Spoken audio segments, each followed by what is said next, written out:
So you see how much the farmers are picking for victims. Now, this problem with the, I think, all the stabilized person,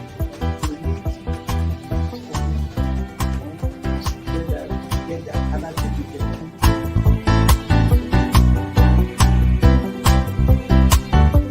The 3% for the oil producing community is too low. So the support that is needed, and once again, the support your airline people will blossom. This is Nigeria.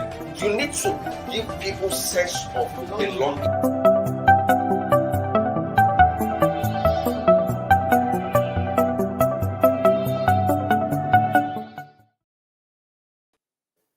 Good morning, viewers. My name is Bode Gbadebo. Welcome to Tuesday edition of Inside Nigeria here at the Leadership Television. We apologize for starting late this morning. This is due to circumstances beyond our control. And of course, as usual today, we shall be looking at leading stories on some national dailies and as well have a discussion on a particular trending issues. And let's look at what the papers are saying before we come to the discussion, starting with Nigeria's most influential newspaper, The Leadership.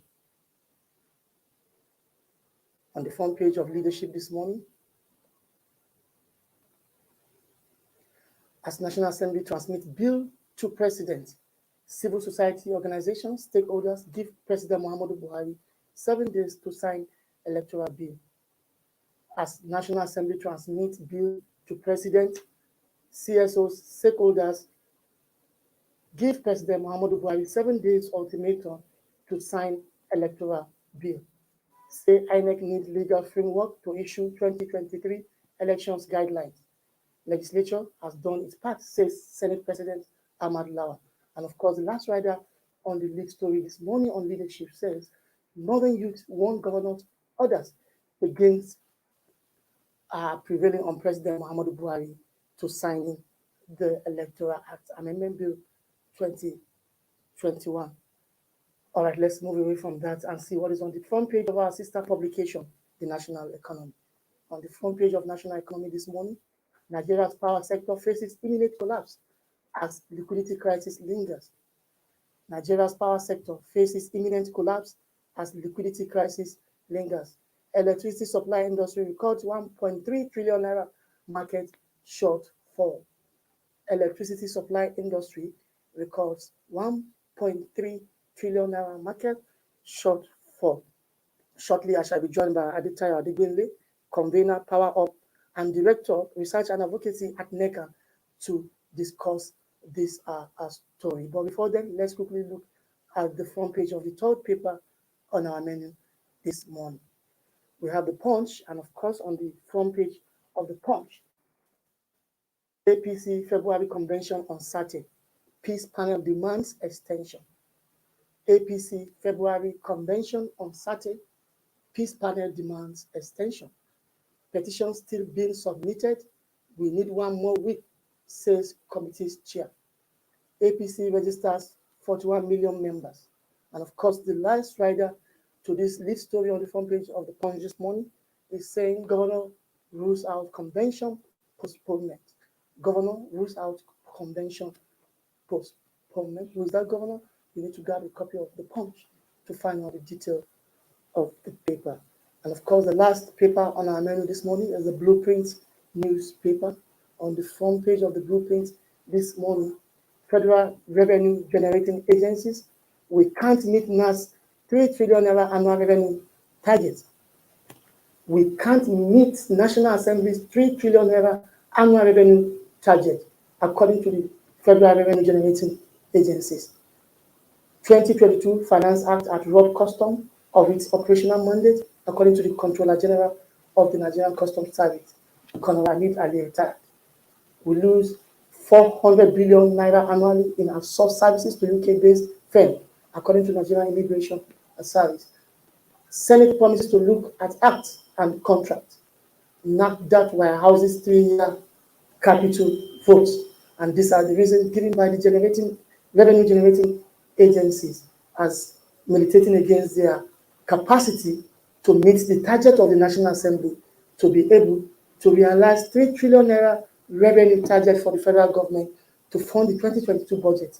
This Yeah, as that's on the front page of Blueprint this morning. Let's go back to the front page of our sister publication, The National Economy. And of course, to discuss this today is Adetayo Adegbende, convener Power Up and Director Research and Advocacy at NECAN. Good morning. All right, before that discussion, we'll go on a short break. When I come back, I shall be joined by Adetayo Adegbele to discuss the power sector crisis as it is today. Don't go away. I'll be right back.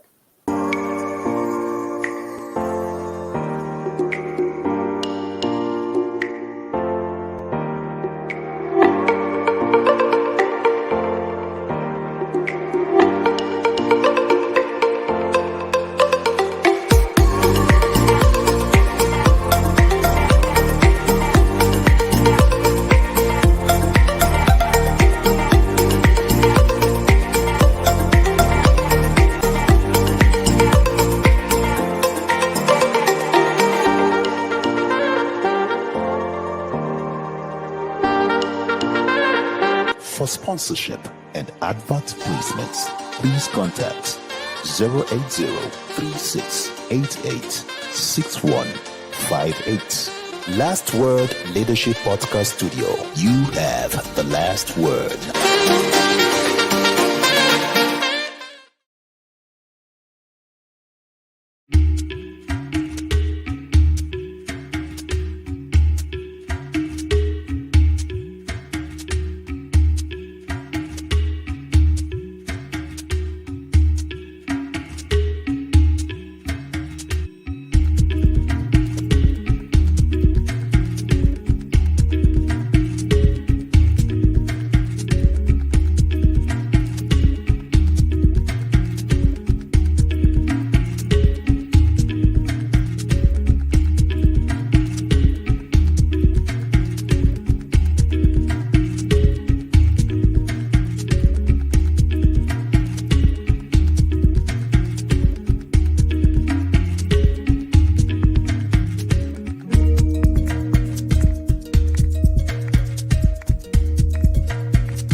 Inside Nigeria, keeping you informed on what matters.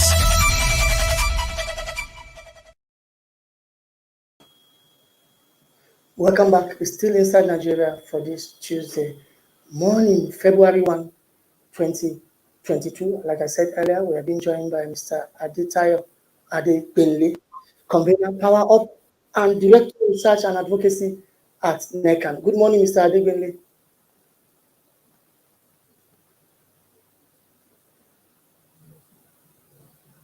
Good morning, Mr. Adegbele. Can you hear me? All right, something is happening to that connection over there with Mr. Adetayo Adegbele, convener Power Up Nigeria. Good morning, Mr. Adegbele.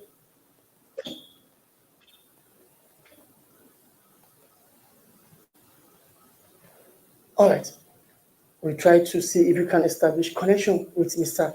Adetayo Adegbele, convener Power Up and Director of Research and Advocacy at NECA. All right, Mr. Adegbele is back. Good morning, Mr. Adegbele. Good morning. It's good to have you finally. Thank you so much. Good to have you on Inside Nigeria this morning at Leadership Television. It's our pleasure. Thank you so much for joining us. I'm glad to be here too. All right, Mr. Adegbele, thank you so much. Let's quickly go to business for want of time. You've seen what we have on the front page of our sister publication this morning, The National Economy. Nigeria's power sector faces imminent collapse as liquidity crisis lingers. Mr. Adegbele, you are an industry insider. Bring us up to speed. How did we get to this stage?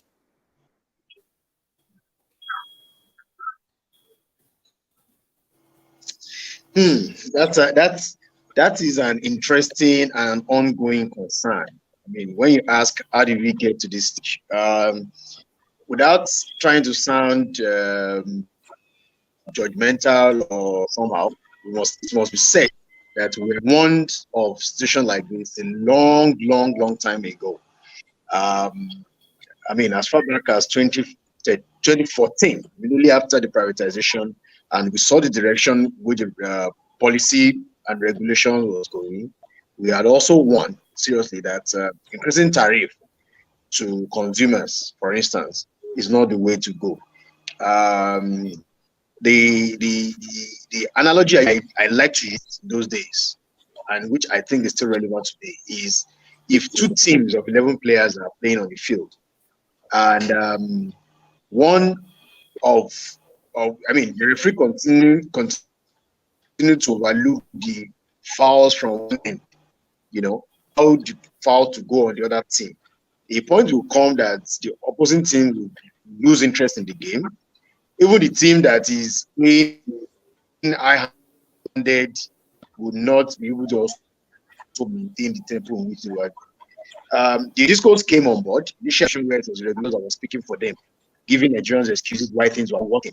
But later, we can all see now that, I mean, after 9 years, it was 8 years in November precisely that the private sector took over.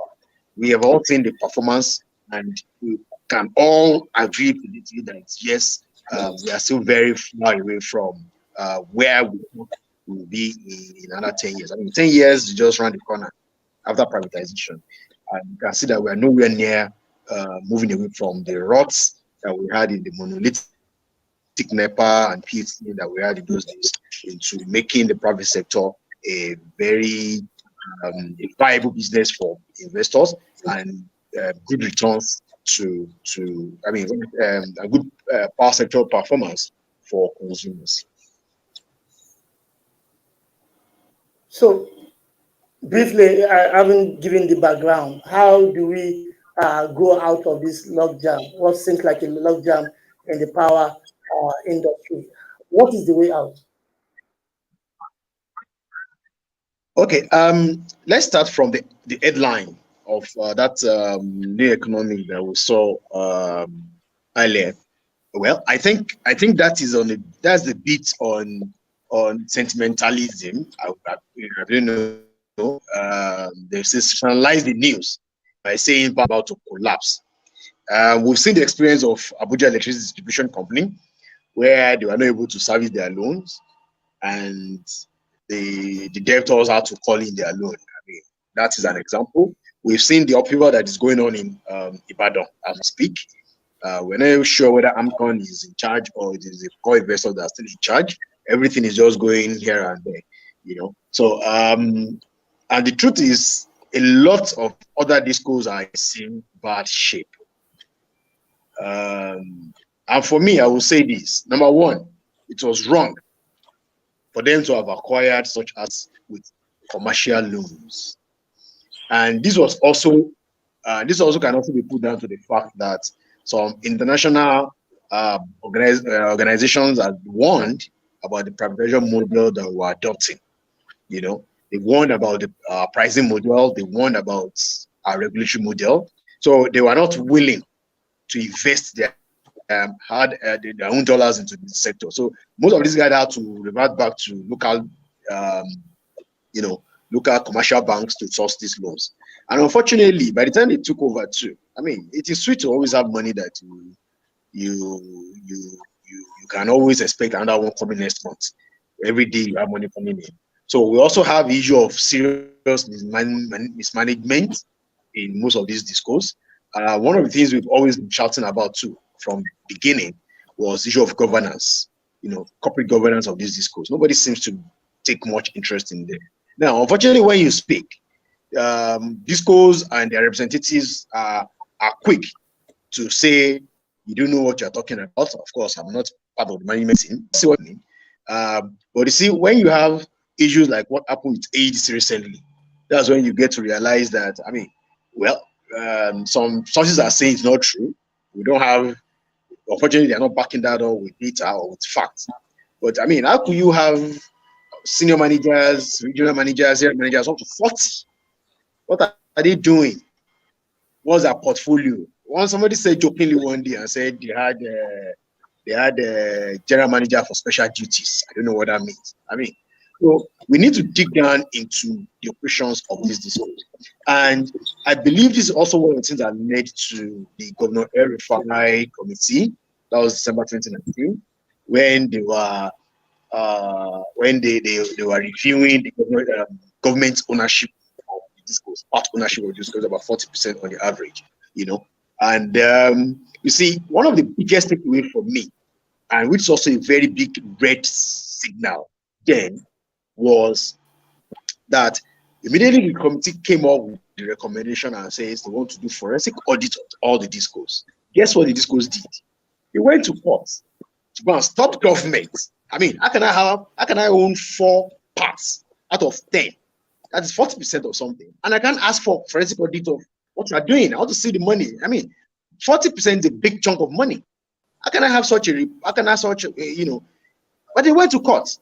But unfortunately, I mean, it is very hard for you to fight the government anyway, you know. So we had a subsequent action by the government by escrowing all their accounts. Now, this is another interesting part that I also wish you would take away from it. The discourse had been complaining since 2013 that the service, the tariff is not cost reflective. Then you will ask yourself, the generators, who happens to be the major investors in terms of buying the raw materials and converting it to power, I've never heard anyone speak about cost reflective tariff. So why is it that you are taking, you're just an obstacle from them and selling, that you're complaining about cost reflective tariff? Now, while they were making all this complaint, the interesting part of it is at no point did any of the core investors decide to walk away from a business that's not profitable, according to them. How can you be doing a business that's not profitable and you're not ready to walk away from it? So we are now having these issues that most of them are having now because government has escrowed their account. They don't have direct access to all the money anymore. And we still believe that some of them still have accounts that is not exactly escrowed also, but I mean, let's just leave that for argument's sake. Now that government has escrowed the accounts, everybody is taking money from source. Market operators get their payment from source. NBET take, shares everything from source. Government takes over. It is now that we are now complaining that the discos might go under because they are not able to service their loan. This is when the whole truth of how the money is going, how the finance is being done, is coming out gradually. We have only seen 2. We are also aware that another 2 is supposed to follow. I mean, it was in the news too. The other 2 of the discos are supposed to follow. Now, what does that tell you? We should try and focus a bit more on the corporate governance of this discourse, especially with the government having 40%. Now, you see, the other part of the argument that I keep putting up these days, if you have 60% of your business and you're not able to run it effectively, what stops you from cutting your losses?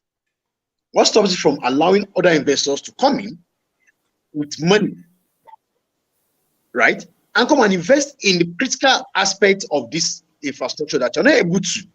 I will give you one of the critical things that speak to investment or discourse in the critical aspect of distribution, which is what we call the aggregated technical, commercial, and collection losses, ATC&C. Now, at no point has the ATC&C reduced since 2013. Yes, we are hearing, we've collected, collection has increased, our collection has increased, but what happens to the finer details of these things, which is, by the time you look at that figure, it is that figure that tells whether you are performing well or not. Technical losses, commercial losses, collection losses are all the data that tells you how you have performed for a period of time. Guess what? We have discos that are doing up to 74% ATC&C. What it means is that if they sell 100 naira worth of goods, they are only able to get 26 naira back. What does that tell you? What kind of business is that? So those are the challenges that we have today. And going forward, I'll keep saying, and I've always been saying, this is where I always drag the regulators in. Funny enough, I have a lot of friends there. I have a lot of people that feel I speak too harsh of them.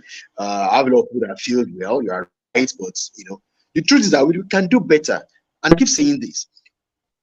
I mean, a lot of the issues that we're having are issues that the regulators can, at the snap of their finger, enforce. But apparently, it appears that the people that owns the discos are more powerful than even the people that regulate them. I mean, that is the scenario that we have on ground, and that's where we are today.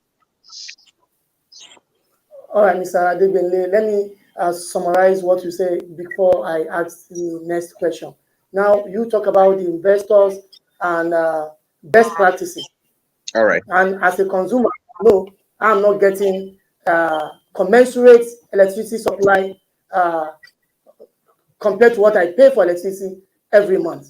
Now, in the whole of this, what is the role of government or the regulator, the Nigeria Electricity Regulatory Council, NEC? What is the role of the regulator in the whole of this crisis? Because I know two discos have been taken over by banks. We have the Abuja Electricity Distribution Company, the Ibadan Electricity Distribution Company have been taken over by some banks because of indebtedness. So tell us the role of the regulator in the whole of this crisis. How have they contributed to this mess we are in now?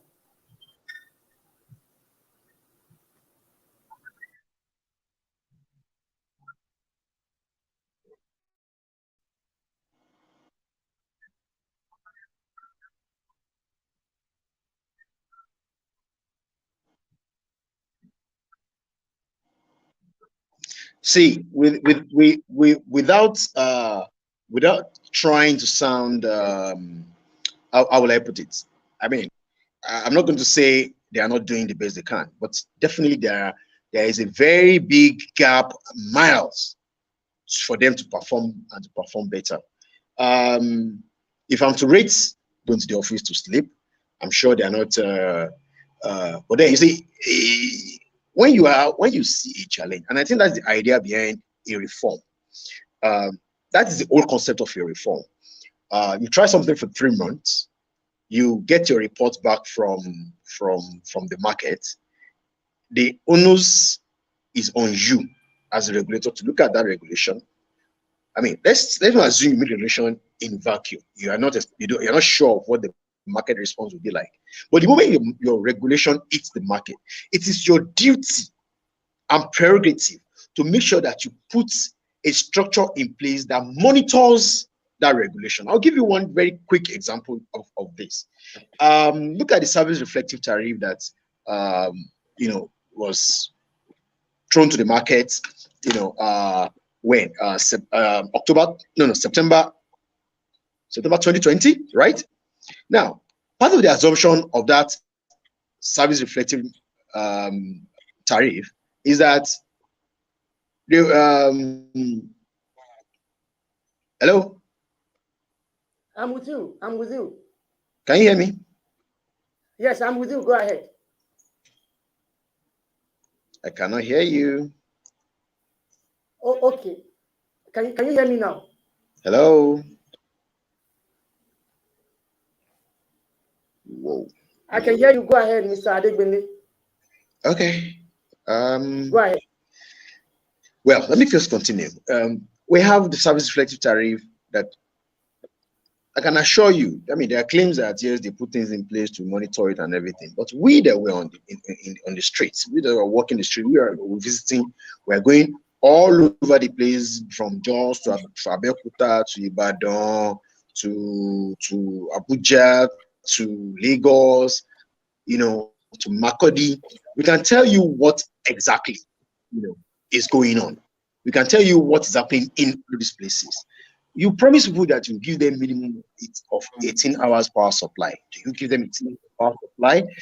Is there any mechanism that you put in place to monitor it?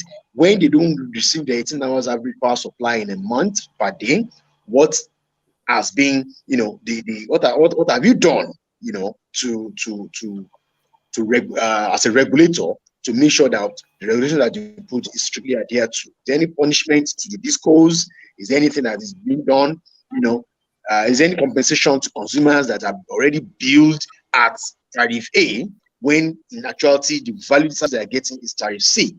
Or you are waiting for people to come and complain as usual, then you solve one or two issues and you tell people you are working. Now, those are the kind of problems having with regulators, and which I I mean, if you want to speak to performance, those are the things. Unfortunately, none of these guys are giving KPI. Right? I mean, we had the former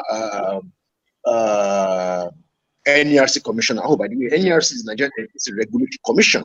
We had the former chairman, Professor Momo, James Momo, that came out to say publicly 2 years later, after as assuming to his position, to say, oh, he has a dream. What have you been doing for the past 2 years if you have a dream? What have you been doing to actualize? If you actually had that dream, what have you been doing? Now, this now calls to the issue of appointments of NERC chairman and commissioners, which is what someone like me have. I mean, we've written to government, we've given their advice or recommendations. You don't make it a political appointment. You don't just appoint me because you feel I'm a professor, I'm a doctor, or I can do this. No, or because I'm a lawyer. No. You look at the person. I mean, if you want to employ somebody as a CEO of leadership newspaper, for instance, you do interview for the person. You know what the person is bringing on board. You know if the person understands your challenges. You know how the person wants to achieve or to address those challenges. Now, when those challenges, I mean, by the time you not get there, you're using whatever it is that you have presented as a yardstick to measure in.